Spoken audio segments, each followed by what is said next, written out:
entre Derbez, la renuncia al PRI de Alejandra del Moral.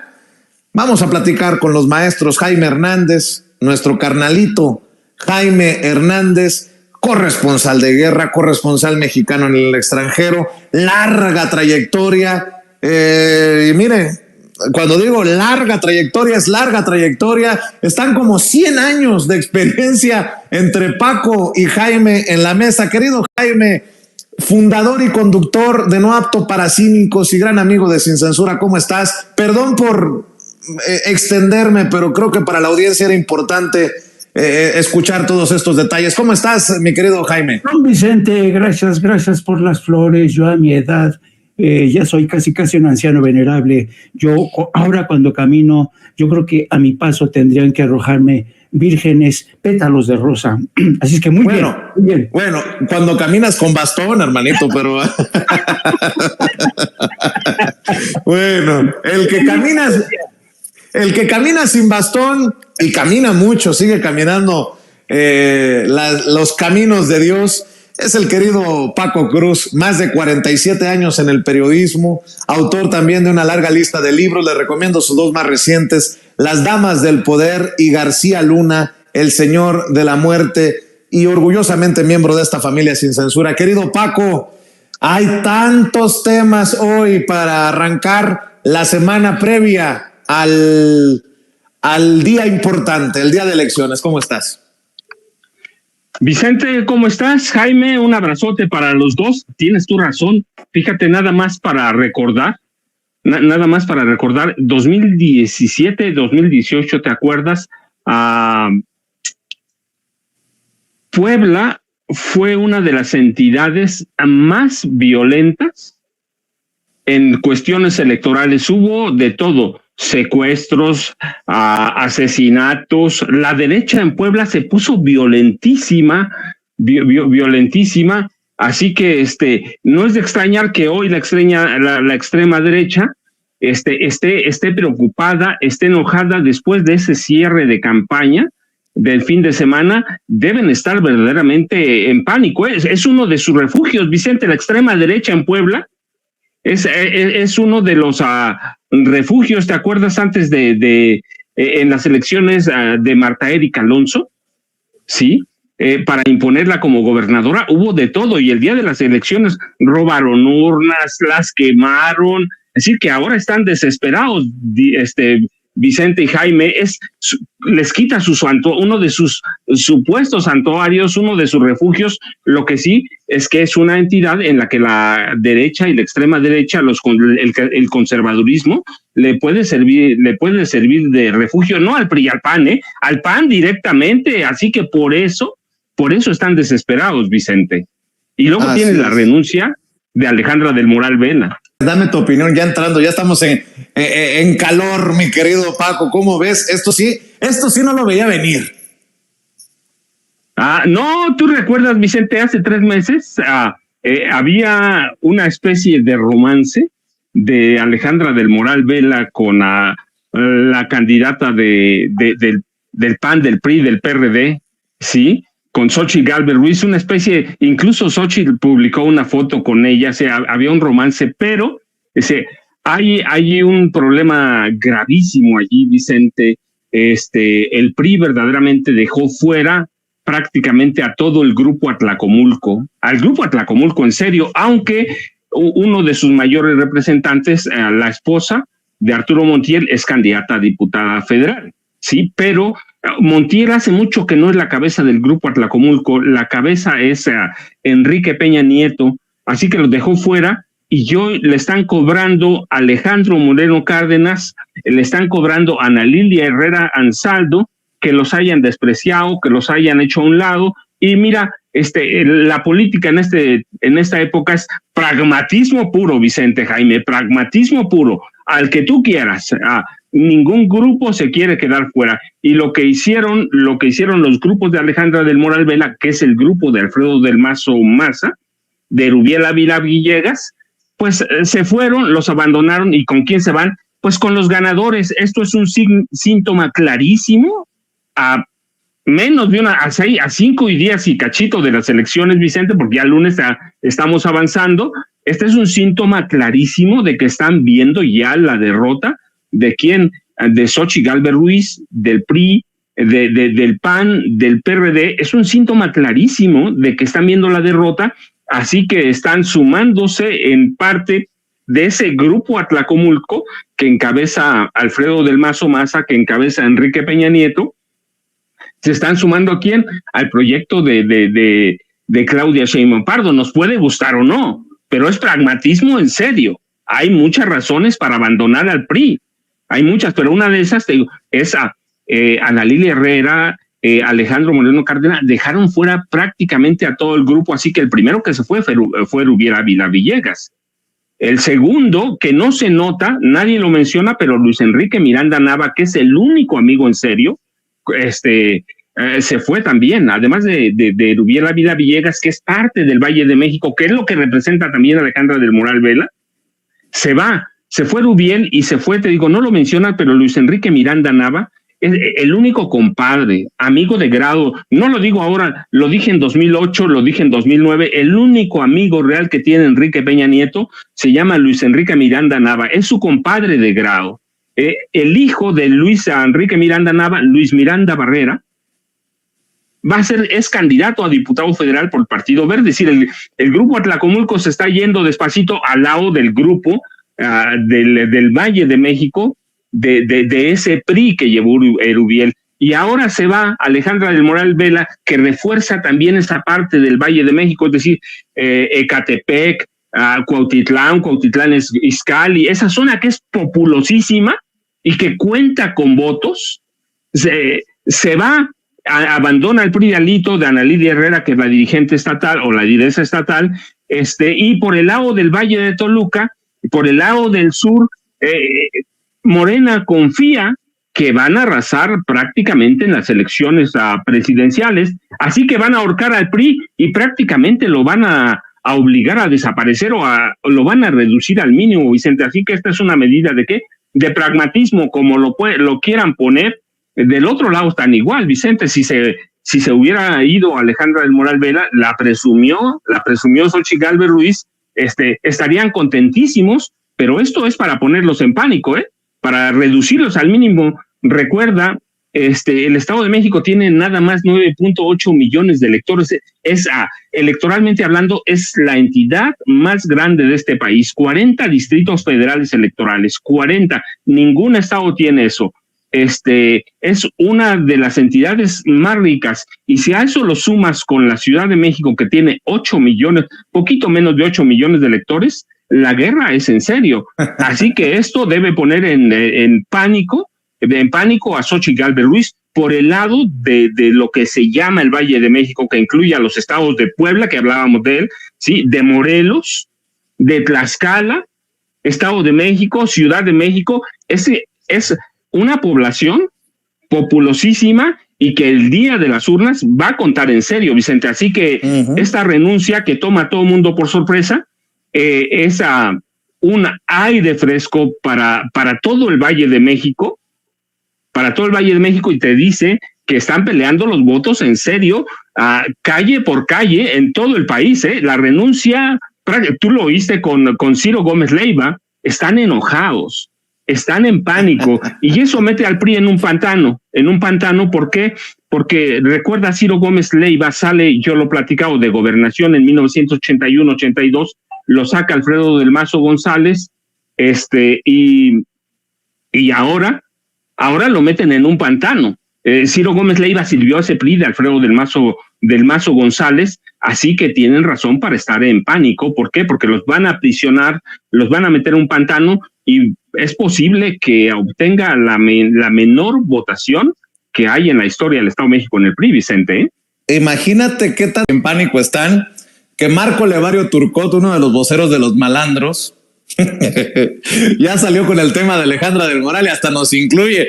Y al rato saludo también al Fisgón, porque también por alusiones personales, Marco Levario Turcot, el director de la revista Etcétera, uno de los peoncitos de Ricardo Salinas Pliego y de toda esta parvada, dice: Jairo Calixto, le llamó atracadora a Alejandra del Moral Vela. El cretino de Vicente Serrano dijo que su pecado original es ser priista. Julio Astillero publicó un reportaje que la ligó a una estafa millonaria y en esa encomienda de los farsantes de la 4T afirmaron más.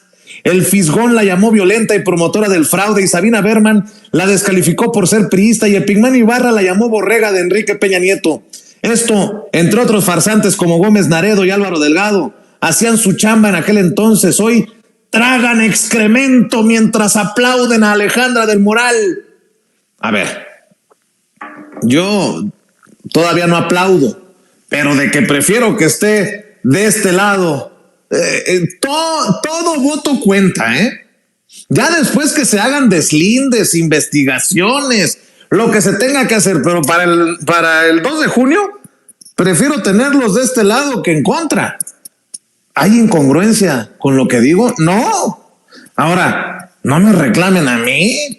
La propia doctora publicó ya en redes sociales el encuentro con Alejandra del Moral, así que vámonos por partes. Y por cierto, cálmate, Marco Levario Turcot, te puede dar algo. Yo puedo comer excremento, pero tú estás comiendo otra cosa, Marco Levario Turcot. Mi querido Hernández, entre la renuncia de Alejandra del Moral, los videos de Eugenio Derbez, cabrón, apenas es lunes y yo te iba a decir qué interesante ha estado la semana. Apenas es lunes, mi querido Jaime. Fíjate, querido Vicente, querido Paco, yo me atrevería a decir que la renuncia de Alejandra del Moral es la sorpresa de mayo que muchos esperaban, ya fuera por el lado de Xóchitl Gálvez, ya fuera por el lado de Claudia Sheinbaum. Esto nadie lo veía venir. Es efectivamente la sorpresa de mayo. Sabes que en Estados Unidos se le llama la sorpresa de octubre porque son estas sorpresas las que suelen realmente inclinar definitivamente el fiel de la balanza de cara a las elecciones en noviembre. Para mí, esta es la sorpresa de mayo que nadie veía venir.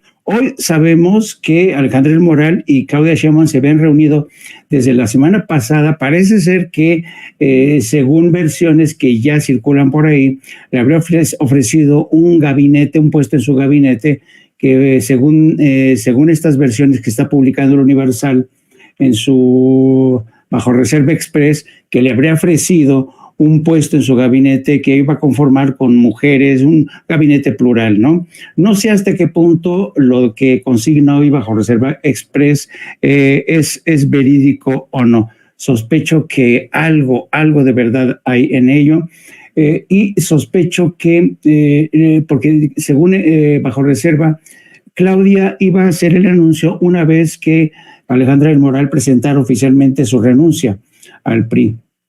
Bien, pues y me llama la atención que desde primera hora, desde que se conoció, desde que hemos visto las rabietas tanto de Ciro Gómez Leiva como pobre Marco Levario, ¿no? Pobre Marco Levario, realmente le va a dar rabia con este calor a este muchacho.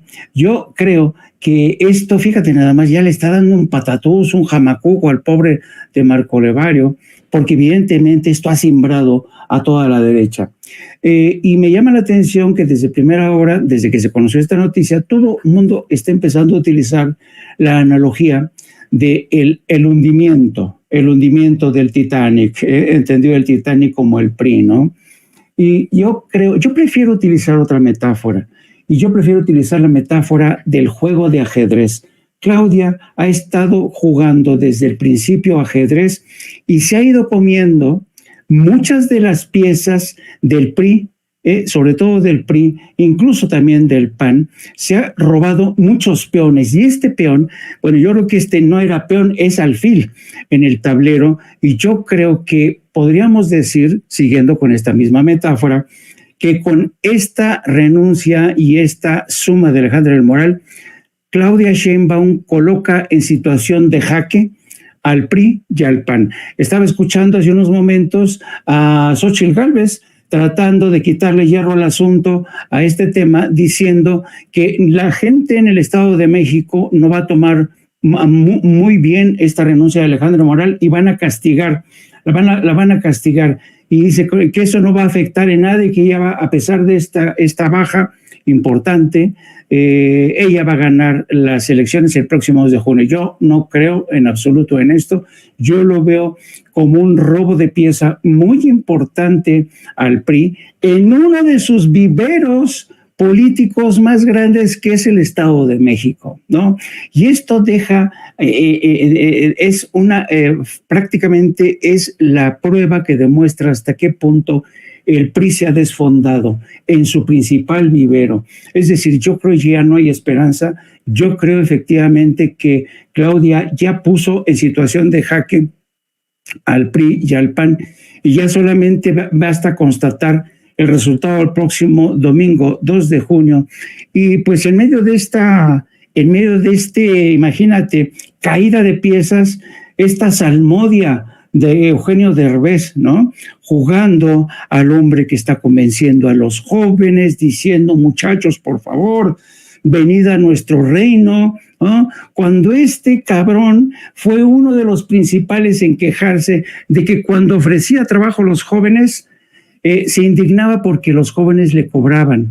Entonces dice, pero qué desfachatez de este personaje de pedirle a los jóvenes, a los que en el fondo él desprecia, que se sumen a la causa de Xóchitl Gálvez. Yo creo que el alegato de Derbez no va a ir a ningún lado, y yo creo que la estocada que le ha puesto hoy Alejandra del Moral, el jaque en que ha colocado Claudia al PRI, al PAN y al PRD, y ya es mortal. Yo me temo que es muy complicado que de aquí al domingo se recuperen de esta. Oigan, nada más, se recuperen de esta, dijo el maestro Jaime. Le dije, tan temprano, maestro, usted ya anda con albures, por favor. A ver, don David, póngame el tuit de Marco Levario Turcot otra vez, que anda muy ardido por lo de Alejandra del Moral. Por favor. El Fisgón la llamó violenta y promotora del fraude. Por cierto, hay un tuit del Fisgón, mi querido David. Vendrá a Sin Censura, tendrá esa valentía de venir a Sin Censura con la camiseta de Claudia para el 2 de julio. Bueno, pues permítanme, maestro Paco Cruz, querido Jaime Hernández, maestro, saludar a Rafael Barajas, el Fisgón, el querido Fis, cabeza del Instituto Nacional de Formación Política de Morena y gran amigo también. Sí llegó con la camiseta. Sí llegó con la camiseta. Mi querido Fisgón. Por supuesto. Provocas estos sueños tan feos, estas pesadillas en Marco Levario Turcot. Pero bueno, ¿qué podemos hacer, mi querido Fisgón? ¿Cómo te va? Oye, les digo, qué interesante ha estado la semana. Cabrón, apenas estamos a lunes, mi querido Rafa. No, se puso muy interesante. De veras, es un gusto saludarlos. Vicente, Paco, Jaime, siempre es un gusto estar con ustedes. Y la verdad, además me da mucho gusto coincidir con todo lo que ustedes están planteando, porque yo estoy convencido de que pues lo de Alejandra del Moral es un golpe estratégico en contra de todo el proyecto de Claudia X González, del PRI, del PAN, etcétera. Es un golpe estratégico para el neoliberalismo. Yo estoy convencido de que lo que estamos viendo es el derrumbe ya del viejo régimen neoliberal priista y panista. Es decir, todo eso se está cayendo, y cuando estas cosas ocurren hay realineamientos muy importantes. Por supuesto que yo no, es decir, sigo sosteniendo las críticas que hice al PRI en la elección pasada, ¿no? Y me pareció que que fue una elección muy sucia, etcétera. Pero yo sí tengo que plantear con toda claridad que tenemos que ver que, entre otras cosas, lo que está en juego es, como bien lo dijo Paco Cruz, es todo el aparato electoral del PRI. No es solo Alejandra de Morales, toda la gente que está ahí, es, todo un batallón que ahorita está cambiando de bandera. Y esto básicamente lo que anuncia es un desmoronamiento brutal de lo que es el proyecto de Claudio X González, de Xochitl Gálvez, de Alito Moreno, de Marco Cortés, etcétera. A mí me llama la atención lo furiosos que están los voceros del PRI neoliberal, del panismo, del PRIAN neoliberal, y básicamente lo que sí veo también es que esto equivale a esto sí te marca un punto de no retorno. Aquí lo que está ocurriendo ya es que el neoliberalismo está llegando al punto de no retorno. Todas sus estructuras, con lo que podrían haber construido una resistencia en contra de la Cuarta Transformación, se les está viniendo abajo, o está cambiando de filas, o está cambiando de bando. Mucha gente se va a ir a Movimiento Ciudadano, sin lugar a dudas.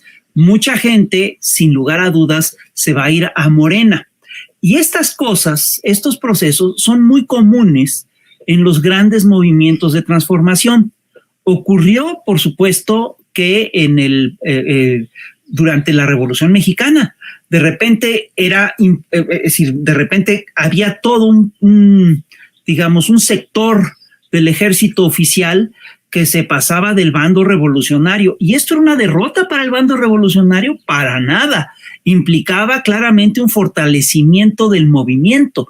Lo mismo ocurrió también durante el movimiento liberal mexicano. De repente había grupos enteros del bando conservador que cambiaban de bandera y que se iban al bando liberal. ¿Esto era una derrota de los liberales? No. De hecho, esto implicaba que los liberales habían triunfado.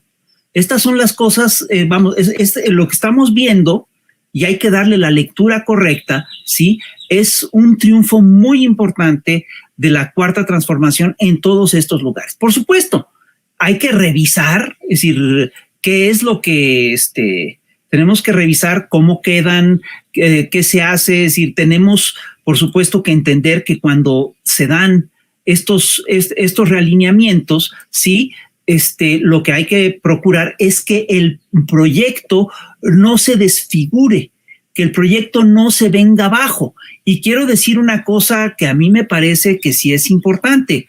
Estas cosas no es, este tipo de realineamientos no es la primera vez que ocurren en las últimas décadas. Yo les recuerdo que en el 2018 el Movimiento de Regeneración Nacional, encabezado por Andrés Manuel López Obrador, planteó la necesidad de desgajamientos del PAN y del PRI y le abrió las puertas a todos estos grupos al Movimiento de Regeneración Nacional. Por supuesto que la llegada de estos actores implica el riesgo de traiciones, y tienes ahí el caso de Lili Téllez, tienes el caso de Germán Martínez, pero hasta donde yo puedo ver, esos son los dos grandes casos que tienes. Lo demás básicamente ha servido, toda la demás gente que llegó sí ha buscado construir de manera disciplinada, digamos, el proyecto de la Cuarta Transformación. ¿De qué depende que el proyecto no se desfigure con la llegada de estos actores? Depende básicamente de dos cosas. Depende de que el movimiento siga siendo un movimiento vivo, siga siendo un movimiento que avanza, siga siendo un movimiento que propone, siga siendo un movimiento que va hacia adelante, que no traiciona sus principios. Y también va a depender en gran medida de que continúe la formación política y el debate político y el debate de ideas, ¿sí?, dentro del movimiento de la Cuarta Transformación. Por lo pronto, yo, al igual que Paco Cruz, al igual que Jaime Hernández, veo esta acción de Alejandra del Moral como una enorme derrota en un momento muy duro y muy difícil para el PRIAN de Xochitl Gálvez y de Claudio X González. Yo aquí lo dejaría. Si me permiten, a mí sí me gustaría retomar lo que escribe, me permiten, ¿no? El querido Pedro Miguel, porque va de la mano de lo que estamos platicando. ¿Quién podría decir que Pedro Miguel no está comprometido con la 4T, con el presidente Andrés Manuel López Obrador, con Claudia Sheinbaum? Y fíjense lo que escribe, muy, muy interesante, sobre todo para aquellos que dicen no a los chapulines, no a estas estrategias de sumar, no, bueno, ahí les va. Pedro Miguel dice, sobre Alejandra del Moral en nuestras filas. En noviembre de 2017, López Obrador presentó el Acuerdo Político de Unidad Nacional, gracias al cual miles de dirigentes y militantes del PAN, del PRI y del PRD se unieron a Morena. Muchos auguraron entonces que los recién llegados desdibujarían el proyecto de nación y corromperían al partido. Se equivocaron. De esos miles de nuevos adherentes, solo 2 traicionaron, Lili Téllez y Germán Martínez, sin que ello causara un daño relevante a la 4T. Los recién llegados, no solo más propensos a traicionar que quienes vienen desde el plantón de Reforma o la fundación de Morena, no tiene caso mencionar nombres, pero ha habido defecciones que, por cierto, tampoco hicieron daño alguno. Morena no se desvió ni cambió un proyecto de nación, pero el obradorismo recibió una valiosa aportación de experiencia política y de gobierno, y las rupturas en el PRI-PAN-RD contribuyeron al tsunami de votos que se requería para neutralizar toda posibilidad de fraude. Hoy se repite el error de apreciación de 2017. Se afirma que se margina la militancia propia, que quienes llegan a Morena desde otros partidos son traidores irremediables y que al aceptarlos nuestros dirigentes condenan a la descomposición a la 4T. Esas percepciones dejan de lado el sentido común en el que se fundamentan 2 reglas básicas de toda confrontación: dividir al bando adversario y fortalecer al bando propio. La salida de Alejandra del Moral es un golpe brutal al PRI y a su bastión mexiquense, que aún sigue vivo pese al triunfo de la maestra Delfina. Los sufragios que suma a nuestra causa son críticamente necesarios, no para ganar la presidencia, pero sí para consumar el plan C. Toca a la militancia de Morena y de sus aliados, así como a los millones que sin filiación partidista respaldan nuestro movimiento, mantenerse vigilantes y exigentes ante el desempeño de líderes, gobernantes y representantes y pedirles cuentas de sus actos. En 1988, en vísperas de la elección del 6 de julio, al declinar a la candidatura presidencial por el PMS, Eberto Castillo pidió superar el sectarismo y llamó a la conformación de un gran frente en el que se aceptara a todas las personas que quisieran participar. Cito: no hay que preguntar de dónde vienes, sino a dónde vas, dijo en un discurso memorable en el hemiciclo a Juárez. Porque tal vez resulte que vamos en la misma dirección y que podemos caminar juntos. Es correcto ser firmes en el combate, pero también se debe tener generosidad en la victoria. Y la coalición Sigamos Haciendo Historia está a las puertas de su segunda victoria histórica en el terreno electoral. Ese horizonte de triunfo se debe a la fuerza gravitacional que hemos logrado y que atrae a millones de personas. Está garantizado por la solidez del programa y por la capacidad de las dirigencias, empezando por la de la candidata presidencial Claudia Sheinbaum. Darle un voto de confianza a Alejandra del Moral es antes que nada darle un voto de confianza a Claudia Sheinbaum, a su buen juicio, a su honestidad y a su amor a México. Por mi parte, bienvenida. Fin, dice el querido Pedro Miguel. Pues ya cada quien tendrá que definir. Lo cierto es que esto mismo, en otras palabras, en otras circunstancias, lo escuché en el cierre de campaña, por ejemplo, en Puebla, mi querido Paco. Estamos hablando de Puebla, porque en Puebla es donde se dio mucho esta pugna interna de por qué Pepe Chedraui por la Puebla capital, por qué él va a ser el candidato a la presidencia municipal, por qué Alejandro Armenta por la gubernatura. Bueno, pues ya vimos un cierre de filas como en Puebla, en Veracruz, en Morelos con Margarita González Arabia, hoy creo que en Chiapas. Así que, perdón por seguir en el tema, pero creo que si no hacemos la desmenuzada aquí, ¿en dónde? ¿Con Ciro? ¿O con Joaquín? ¿O con Pepe Cárdenas? Solo por mencionar algunos. Mi querido Paco Cruz, sigo escuchando tus comentarios, tus opiniones en esta mesa sabrosa con el Fisgón y el querido Jaime Hernández. Vicente, bueno, pues saludos primero al Fisgón. Jaime lo había saludado también. Mira, solo hay que entenderlo en palabras simples. Morena es un movimiento, todavía lo dice lo dice Movimiento de Regeneración Nacional. ¿Es un partido político? Sí, porque formalmente tiene su registro, pero es un movimiento todavía. ¿Cuándo va a terminar de conformarse? Bueno, pues eso lo tendrá que definir la dirección de Morena, la gente que forma los cuadros de Morena. Fisgón es uno de ellos, pero hay que entenderlo así. y siempre dijimos el destino de Morena se va a definir cuando se vaya Andrés Manuel López Obrador, se va pronto ya, la 30 de septiembre próximo, se va. Yo sí estoy convencido que Andrés Manuel no va a influir, claro, su pensamiento va a influir. Andrés Manuel, yo sigo confiando plenamente en él.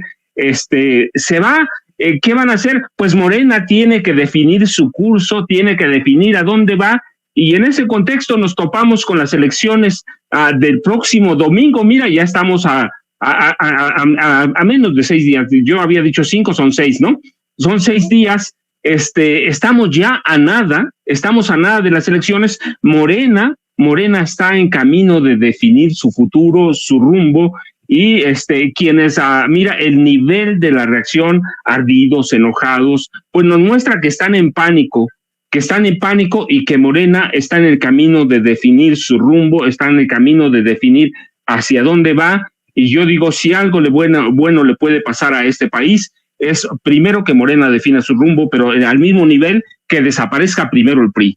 No hablo del PRD porque ese ya está desahuciado hace mucho, y después tendrá que obligar a Morena hacia donde vaya a redefinir a una oposición que sea en realidad oposición, y eso va a obligar al PAN a cambiar muchísimas cosas. Claro, va a quedar toda la cúpula llena de corrupción que hay, van a ir al Congreso de la Unión, pero en la medida que Morena se fortalezca y entienda hacia dónde va, me parece que lo que mejor le puede pasar a ese país es eso, es la definición de Morena, que va a seguir siendo un movimiento hasta que Morena decida, y esa gente que está en la dirección y que forma sus cuadros políticos va a decidir cuándo, pero no va a ser muy pronto. Pero están en ese camino, Vicente, y a mí lo que me alegra es que, o que digo, no que me alegre solamente, sino que digo, lo que le puede pasar bien a este país es que un viejo partido que llevó y que corrompió a este país por décadas desaparezca totalmente, y con él personajes como Alejandro Moreno Cárdenas, como Ana Lilia Herrera Ansaldo, que ahora está en el Estado de México, y muchos de ellos. Pero lo más importante es que Morena sigue en movimiento, y que partidos como el PRI van a desaparecer, y como el PAN tiene que redefinirse en algún momento, va a desaparecer. No, el PAN me puede gustar o no, pero va a tener un apoyo económico, que se funde o se forme otro partido, pero el PAN tiene unas bases conservadoras y bases monetarias que lo van a mantener a flote. El PRI no las tiene, así que está dando, lo van a poner en jaque, y para mí eso es lo importante de esta renuncia y de esta adhesión a la campaña de Claudia Sheinbaum Pardo, Vicente. Déjame poner esto sobre la mesa para Jaime. La iglesia, bueno, en palabras de Célida López, expresidenta municipal de Hermosillo, allá en mi Sonora, hoy candidata del PT al Senado de la República, una de las mujeres en su momento más cercanas a Alfonso Durazo, el gobernador de Morena, exsecretario también en tiempos en el gabinete del presidente Andrés Manuel López Obrador, dijo que la iglesia estaba operando en contra de la 4T en Sonora. En Jalisco andan descontrolados los curitas, ¿eh? Un cura llama idiota a Andrés Manuel López Obrador y anda promoviendo el voto por Lemus y por Xochitl. A ver, ¿tienes el video, David? Échalo. Consciente, decidido, no se equivoquen otra vez. No se equivoquen, ya hay que convencer a mucha gente para que no lo vuelva a hacer. De veras, es un problema.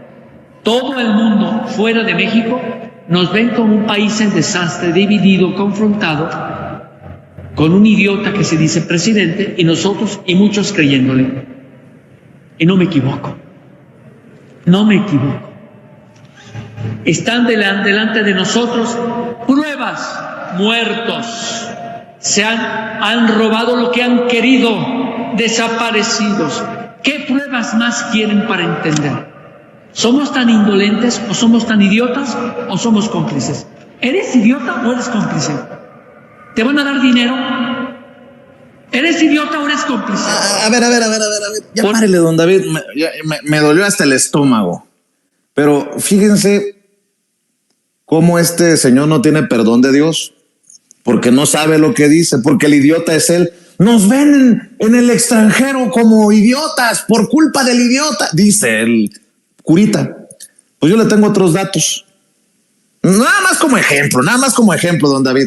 Lo que le acabo de mandar, por favor. México registra el nivel de desempleo más bajo de América con una tasa del 2.7% en marzo de 2024. No lo publica Sin Censura, lo publica El Economista. No lo digo yo, lo dicen los expertos, ahí están los números. Pero el idiota, pues a lo mejor no es tan idiota, porque México tiene el nivel de desempleo más bajo del continente americano. A ver, mi querido Jaime, dame tus opiniones. Mira, primero déjame, no puedo dejar de comentar el texto de Pedro Miguel, que como siempre Pedro es deslumbrante con sus textos. Y yo coincido con Pedro y me ha encantado eso de que tenemos que dejar de lado los sectarismos. Y te voy a decir por qué. Mira, yo creo que Andrés Manuel López Obrador y ahora Claudia nos han demostrado hasta qué punto realmente tienen costuras de estadista. ¿A qué me refiero? Un estadista, queridos amigos, es este personaje que es capaz de alzarse por encima del ciudadano normal y asomarse y barruntar, que es lo que tenemos en el horizonte más adelante. Son estas personas que, como diría Vasconcelos, tienen esta capacidad de asomarse al futuro. Y yo creo que eso es lo que ha ocurrido ocurrió primero con el caso de Andrés Manuel y está ocurriendo con el caso de Claudia Sheinbaum. El filósofo francés e historiador, el filósofo de la historia francés Raymond Aron, solía decir que toda causa histórica acarrea injusticias, ¿no? Toda causa histórica acarrea injusticias que para nosotros, pero ¿cómo está aceptando Alejandra del Moral? Va a traicionar, ¿no? Pero a pesar de que nosotros sabemos distinguir entre el bien y el mal, y por eso estas pulsiones, estas reacciones, hay gente que a diferencia de nosotros es capaz de ver el futuro. Y sabe, Claudia Sheinbaum, por eso que con esta jugada maestra le ha dado la estocada, quizá final, al PRI, que yo creo que ya estamos contemplando la forma en que este partido está lanzando sus últimos estertores. Bien, hasta aquí este apunte.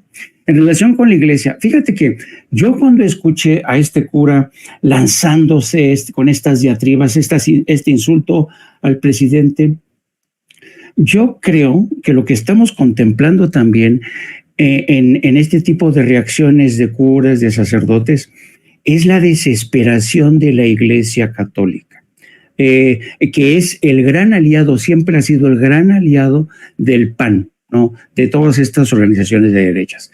Y hay que tener en cuenta una cosa, queridos amigos. La Iglesia Católica ha perdido muchísimo terreno a lo largo de las últimas décadas en toda América Latina en general y México en particular. Y realmente yo creo que este tipo de, como los cursos que han dado en Guanajuato, sus actividades proselitistas en Jalisco, demuestran el grado de desesperación que tiene esta iglesia. Desde que Carlos Salinas de Gortari decidió impulsar el restablecimiento de las relaciones diplomáticas con el Vaticano, Carlos Salinas de Gortari, que siempre demostró ser un político muy astuto, entendió que en lugar de enfrentarse a la iglesia, tenía que convertirla en su aliada, ¿no? ¿Por qué? Porque la iglesia es una institución muy poderosa, porque poderosa es su clientela. Ahí tenemos el Opus Dei, que tiene como principio estratégico ir cooptando liderazgos políticos. Así se ha infiltrado el Opus Dei, ¿no? Así se han infiltrado los Legionarios de Cristo. De ahí la enorme influencia que tienen, por ejemplo, los Legionarios de Cristo en el Vaticano. Ellos fueron los que presionaron para que hubiera una imagen de la Virgen de Guadalupe en la parte de abajo de la basílica. Es un templo dedicado exclusivamente. Fue por presión de las organizaciones católicas, los Legionarios de Cristo, el Opus Dei. Entonces, la Iglesia Católica es muy poderosa en México, sigue siendo muy poderosa en México. Y también hay que tener en cuenta una cosa: la gran maquinaria para generar nuevos católicos son los hogares mexicanos, ¿sí? Hay hogares que siguen siendo la gran maquinaria para crear católicos mexicanos. A mí de niño mi madre me inyectó en vena el catolicismo. Y todavía arrastro muchos de estos atavismos. A mí me ha costado muchísimo trabajo llegar al agnosticismo, a la fase de agnosticismo en la que ahora me encuentro. Entonces, la Iglesia Católica sabe que está perdiendo terreno y sabe que el único partido político que le puede garantizar supervivencia, porque en eso están en medio de una amenaza existencial. Entonces, yo creo que la Iglesia Católica ha cometido el terrible error, me refiero a la Iglesia Católica Mexicana, de no saber ajustarse a las circunstancias, algo que sí ha hecho el Papa Francisco, ¿no? Entonces, yo creo que esta gente que es corta de miras, que es cateta, es mostrenca, ha dicho, no, pues mejor me alío con el PAN porque va a ser el único que me va a garantizar tratamiento preferencial para todo, porque hay que entender una cosa. En Estados Unidos, la Iglesia, por ejemplo, no se puede inmiscuir de esta manera en política. ¿Por qué? Porque el Estado les aprieta las tuercas por el lado fiscal. En México tenemos una ley impositiva bastante generosa con la Iglesia, bastante laxa, y entonces el gobierno, el Estado, tiene más bien pocas formas de apretarle a la Iglesia, y por eso la Iglesia desde Salinas de Gortari ha ido ganando terreno, se ha empoderado y ha llegado a un nivel, desde mi punto de vista, bastante temerario, a lanzarse contra este gobierno que precisamente por primera vez está viendo por los más desvalidos, por los excluidos durante casi 40 años. Y eso que la Iglesia no hizo y que sí hizo el gobierno, pues sabe muy bien que eso le va a costar muchísimo y le va a seguir costando. De ahí que esté en esta alianza con el PAN y con el PRI en estados como Jalisco, que son ultraconservadores. Nada más que hay que asomarse a los mensajes de chats de WhatsApp de profesionistas en Jalisco, de periodistas. Es una cosa alucinante, de cómo todo mundo en Jalisco y también en Guanajuato y también en Puebla, ojo, se adhieren a este tema de que, ojo, la amenaza, ahí viene el comunismo, nos van a quitar las iglesias, van a estatizar todo. Entonces yo creo que detrás de esta embestida de la Iglesia Católica hay un terrible temor de los sacerdotes, porque saben que no han hecho su trabajo a la hora de contemporizar con sus feligreses como sí ha hecho el Papa Francisco.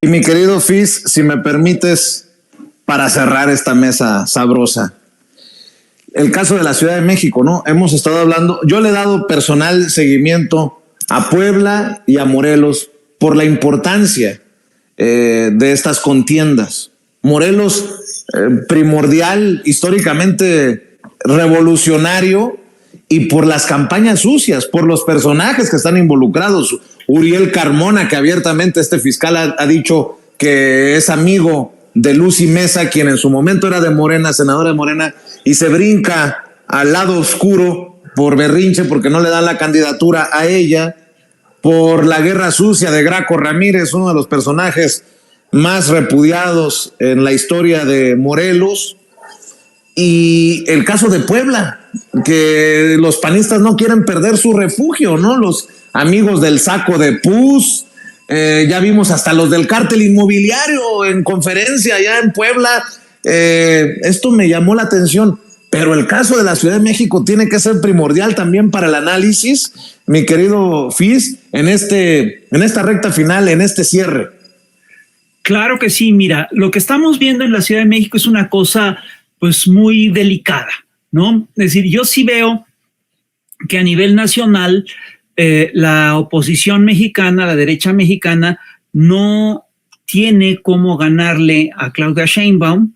Yo creo que hicieron una campaña desastrosa, hicieron una campaña catastrófica, y las encuestas te hablan de que Claudia aventaja por más de 10 puntos en el peor de los casos, y hay encuestas que le dan prácticamente 30 puntos de ventaja, lo cual es brutal, ¿no? Y encuestas muy serias, ¿no? Como de las Heras, etcétera. Entonces, yo sí creo que a nivel federal la oposición, el grupo de Claudia X González, ya se dio por vencido, ¿no? En lo que es la encuesta presidencial.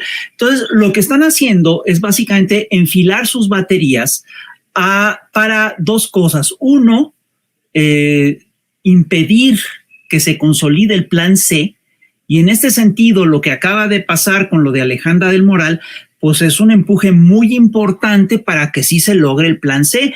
Paco, Jaime tiene toda la razón cuando dice, bueno, es una visión de estadista. Paco tiene razón cuando dice que esto es estratégico, es una jugada estratégica, porque efectivamente le abre las puertas a la llegada al plan C, que no es fácil de concretar.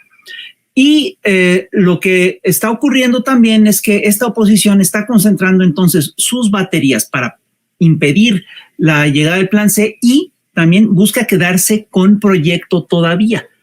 Ellos ven o hicieron un análisis en un momento dado según el cual tenían algunas posibilidades de llegar con Taboada a la Ciudad de México. Si esto ocurría, efectivamente Taboada, es decir, podría ganar la Ciudad de México y efectivamente ellos quedarían con proyecto, se quedarían con todavía algo por hacer en el país a nivel nacional. El PRI y el PAN no se acabarían de desmoronar del todo, tendrían perspectiva. Y entonces lo que yo veo es que sí le metieron muchísimos recursos a la Ciudad de México. Tenemos nosotros información, es decir, muchas filtraciones, muchas denuncias a nivel popular de que hubo un proceso importante de compra de voto. El otro día fui a Iztacalco a dar una plática junto con Héctor Alejandro Quintanar y otros compañeros, ¿no? Platas y con gente del instituto, y la gente ahí nos dijo obviamente un proceso importante de compra de votos. Entonces, eso te habla pues de que todos los recursos, nos obliga a pensar que el grueso de los recursos de estos grandes empresarios se fueron a comprar votos a la Ciudad de México. Ahora, lo que estamos viendo, bueno, y aquí lo que hay que hacer es un exhorto a la gente de que no venda su voto, que es una forma extrema del fraude electoral y del maltrato. Les compran el voto como una forma de maltrato. Ya es decir, los neoliberales todo lo tratan como una mercancía, el agua, el aire, la vida, el voto también, ¿no? Entonces, no hay que vender el voto, y en todo caso, lo que hay que hacer, si te ves presionado, lo que sea, pues en tu boleta electoral pones, si puedes, la gente puede efectivamente encontrar maneras de cruzar el voto por el PRI, después tachar, tomarle la foto que luego le piden, lo tachan y después ponen el voto por Morena y dicen, este es el bueno. Y con eso entiendo que la boleta se valida, ¿no? Y en todo caso sirve como para denunciar los procesos de compra de voto. Entonces, sí, yo sí creo que hay que exhortar a la gente que no venda el voto. Y en todo caso hay que denunciar estas cosas, hay que denunciar los delitos electorales, y en el peor de los casos hay que robarle al ladrón, hay que hacerle trampa a la gente que quiere que hagas trampa. Digo, eso ya se hizo en la elección del 18 y además fue muy exitoso y fue un desfalco muy importante para los señores defraudadores, y es algo pues que habría que seguir manteniendo. Es decir, habría entre otras cosas que hacerle un llamado a los señores que están haciendo la compra de votos para decirle, oye, ya, quédate con el dinero y vete. Es decir, eso es para que no te agarren por para que no te agarren por fraude electoral, pues es decir, tránzate a los que quieren que cometas un fraude. Es decir, habría que, no sé, obviamente esto puede estar a discusión, pero son cosas que habría que plantearse, ¿no? Entonces sí necesitamos hacer una vigilancia, nosotros necesitamos hacer una vigilancia muy seria sobre las casillas, y necesitamos estar muy atentos de lo que va a pasar en Ciudad de México. Ahora bien, las encuestas todas nos dicen que Taboada llegó un momento en el que empezó a crecer y se estancó, y que en todas las encuestas Clara Brugada tiene una ventaja muy importante, ¿no? Entonces, todo indica que efectivamente en Ciudad de México va a ganar Morena va a conservar la Ciudad de México. Incluso todo indica que Morena va a rescatar algunas alcaldías que había perdido, ¿no? Podría ser el caso de Azcapotzalco, podría ser el caso de Tlalpan, etcétera. Y pero no nos tenemos que confiar. Aquí es donde se van a enfocar las baterías del fraude. Ahora, hay un dato que es muy importante y es el hecho de que Morena logró cubrir la representación del 100% de las casillas a nivel nacional y el PRI y el PAN solo llegaron a cubrir el 41% de esas casillas. Esto te habla de que están efectivamente desfondados. Entonces, ¿a qué tenemos que aspirar? Bueno, tenemos que aspirar a conservar la Ciudad de México y tenemos que aspirar a consolidar el plan C a nivel nacional. Sí necesitamos entender que estos señores buscan judicializar el proceso. Eso lo vimos desde que se corroboró, desde el momento en el que se filtró el tema de la cena de Norma Piña y Alcántara Carranca con los 3 magistrados del Tribunal Electoral del Poder Judicial, ¿no? Y Alito Moreno. Alito Moreno, perdón, y que además una cena en la que estuvo invitado también Santiago Krill, y además que Norma Piña presenta a Alito como si fuera su amigo y aliado. Eso ahí está claramente es una operación típica de lawfare, de guerra judicial, y es un hecho de que van a buscar judicializar el proceso donde los números estén más cercanos. Si la diferencia es de menos 5 puntos, ahí pueden judicializar el proceso, ahí pueden hacer grandes esfuerzos por judicializar el proceso. Donde la diferencia sea más grande, les va a costar mucho más trabajo. Entonces, entendamos que la marea rosa es parte de lo que ocurre, es parte de la cultura política del actual tribunal judicial, ¿no? Del actual poder legislativo, no necesariamente del Tribunal Electoral, y tenemos que entender que para evitar la judicialización, sí, se necesita, es indispensable que la diferencia entre el primer y segundo lugar sea muy grande, y por supuesto que gane Clara Brugada para que la oposición no judicialice el proceso. Yo aquí lo dejaría. Mi querido Fisgón, como siempre, la invitación para la audiencia de Sin Censura para que vea tus obras de arte, tus caricaturas en @Fisgón Monero, para que esté al pendiente de tus comentarios, y yo siempre agradecido por tu generosidad. Ya lo saben, el maestro Jaime Hernández lo pueden encontrar en @Jaime Journo y en aproximadamente 50 minutos en YouTube, en su canal No Apto para Cínicos, en el programa que saca chispas y también deja la víbora chillando.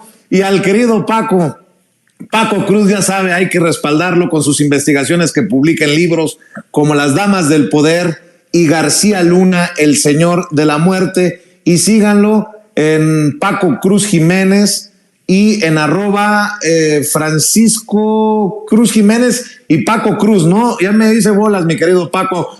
Regáñame y confírmame, por favor. Paco Cruz Jiménez en X, antes Twitter, Francisco Cruz Jiménez en Facebook, y mira, nada más luego el martes o miércoles les daré algunas ideas.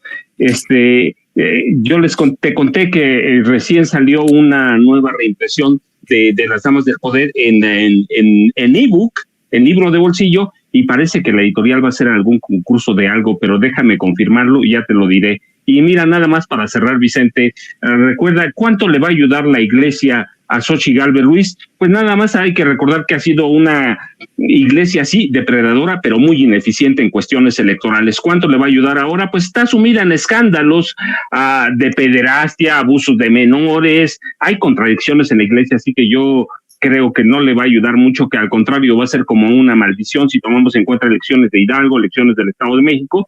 Así que estabas bien, Vicente, ahí estamos. Muchas gracias, con un abrazote, a Jaime igual y a ti igual, para un buen inicio de semana, Vicente. Y pórtense bien, no se les vaya a aparecer un Eugenio Derbez por la noche en sus sueños, por favor. Y por cierto, por lo de la Iglesia Católica, ustedes agarren su bendición y después tomen su voto. Háganle así. Mi querido Paco, mi querido Fisgón, mi querido Jaime, gracias por esta mesa que es sensacional aquí en Sin Censura.